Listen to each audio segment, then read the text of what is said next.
নাকি ধইরাই না গাছের লগে বাইন্দা মারতাছে। ছোট আম্মা, আমি অনেক না করছি, কিন্তু কেউ আমার কথা শুনে না। শুনবো না, এখন কেউ শুনবো না। যখন আগে পুলিশ আয় ধইরা নিয়ে যাইব, জেল খাটবো, তখন কা বুঝবো। আর এত বড় সাহস আমার জামাইরে জেল খাটাইবো? দেশটা কি মগের মুলুক নাকি? না, তোমাগো মুল্লুক। তোমরা তো দেশটারে মগের মুল্লুক পাইছো, যখন তখন যারে তারে ধইরাই না মারতাছো। দোষ করছে এলিগা বাইন্দা মারছে, তা আপনারা তো জ্বলতেছে কেন? প্লিজ আপনারা একটু থামুন। মাস্টার তুমি যাও, আমগরে ঝগড়া করতে দাও। বেশি লাফায়ও না, এত লাফানি ভালো না। আপনিই তো বেশি লাফাইতাছেন। মেজো বউ, চোখ গরম করে কথা কইবা না। কইলে আপনি কি করবেন? আল্লাহ দোহাই লাগে, প্লিজ আপনারা ঝগড়া করেন না। এই মাস্টার, সামনে তো সড়ক হইতাছি। মাস্টাররে ধমক দিবা না মেজো বউ। 100 বার ধমক দিমু, তাতে আপনার সমস্যা কি? ঠিক আছে, আমি চলে যাই, আপনারা মন ভইরা ঝগড়া করেন। যাও যাও, আজকে ইচ্ছা মতো ঝগড়া করুন। বেশি বাইরে গেছো না। বাড়ছি, আরো বাড়মু। তা আপনি কি চান? আমি কিছু চাই না, আর আমার কিছু চাইতেও হইব না। সময় হইলে না, যার যার কর্মফল হ্যাঁ হিসাব মতো পাওয়া যায়। চলেন আমার এগিয়া বলি। আচ্ছা, ওনার কি পুলিশ ধরে নিয়ে যাইব? আরে না, আপনারা ভয় দেখাইছে।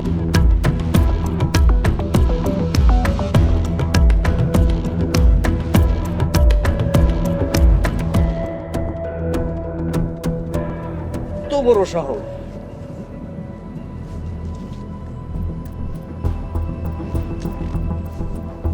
এই মার, মারতে মারতে একেবারে বাপের নাম ভুলে দে।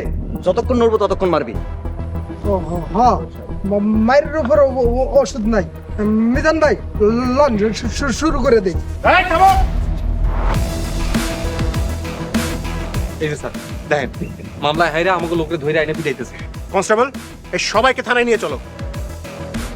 অফিসার, ও মারাত্মক অন্যায় করছে, তাই ওর আইনে মারতেছে। ও যদি অন্যায় করে থাকে আপনি থানায় অভিযোগ করতেন। থানায় অভিযোগ না করে আপনি এইভাবে ধরে এনে ওদেরকে মারধর করছেন, সেই অপরাধে আপনাকে গ্রেপ্তার করা হলো। কনস্টেবল, নিয়ে চলো সবাইকে। অফিসার, কাজটা ঠিক হইতেছে না। স্যার, আমরা তো মোরল বাড়ির চাকর। মোরলের মেজো পোলার কথা আমরা ওরে মারতেছিলাম।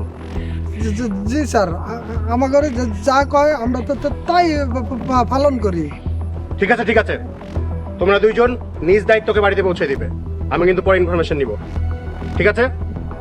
জি স্যার, চলেন ভাই, আপনারা বাড়িতে পৌঁছায় দিয়ে। হ্যালো দীপ,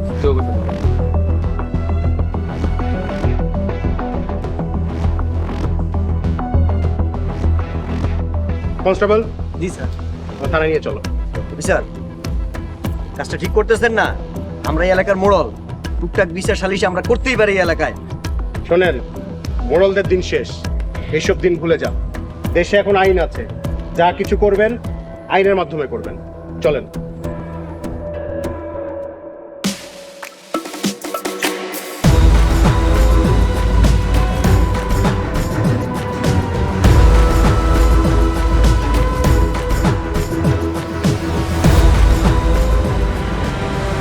তোরা মোরল বাড়ির পোলা, পরিচয় দিতে লজ্জা লাগে না? আবার কি যে কোন আপনি, লজ্জা লাগবো কেন? আপনি নিজেও তো আছেন জেলে। রিক্সাওয়ালার পোলা রিমারে বিয়া কইরা সবাইরে জেলে নিয়ে গেছে। একটা থাপ্পড় মারো, লজ্জা করে না এই সমস্ত কথা কইতে। রতন ভাই সোনারে ভীষণ পছন্দ করে। আরে বাহ, তুমি তো মোরল বাড়ির সেরা বউ হবা।